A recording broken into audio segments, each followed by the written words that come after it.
Pada hari ini kita berada di Pekaraian, di luar daripada bangunan SSM di KL Sentral, bagi membawa isu berkaitan dengan pelaburan skim kepentingan. 2 syarikat menawarkan vending machine dan 1 lagi syarikat menawarkan pelaburan mesin kopi. Kes ini melibatkan keseluruhan ketiga-tiga syarikat adalah sebanyak 228 mangsa dan kerugian dianggarkan mencecah 14.3 juta ringgit. Ketiga-tiga mempunyai pattern yang sama, di mana pelabur-pelabur perlu menandatangani perjanjian. Antara ciri-ciri yang mereka maklumkanlah mereka akan berusaha untuk menjalankan operasi vending machine ataupun mesin kopi ini. Bermaksud pelabur hanya perlu meletakkan modal saja. Letak modal atas nama pembelian. Kemudian operasi dikendalikan, diuruskan oleh syarikat. Saya melabur sebanyak 90,000 dalam ni, iaitu 3 vending machine. 1 vending machine tu berharga 30,000.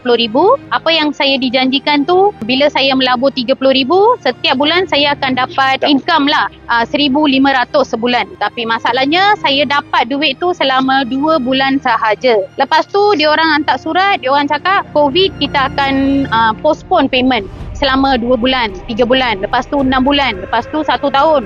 Dia sambung sampai sekarang kosong. Dia ada SMP, Sales and Purchasing Form. Kita macam beli rumah lah. Kita melalui lawyer kan. Kita memang percaya. Tapi yang kita datang daripada lawyer ni pun boleh pula ditipu. Umur saya 65 tahun. Saya keluar duit daripada EPF 80,000. Stamp hasil dalam negeri kan. Dia punya stamp ada, lawyer punya sign ada, semua kan, agreement pun ada, semuanya ada. Bila saya pergi report dekat balai, dia cakap NFA.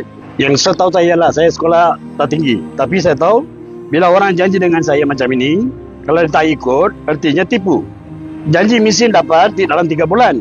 Saya tak dapat. Sampai sekarang pun tak dapat. Itu bukan tipu. Saya cakap macam itu dengan Aiwa, dia baru bagi 420. Macam ini sekarang. Saya, tanah saya punya duit balik. Tak ada masalah.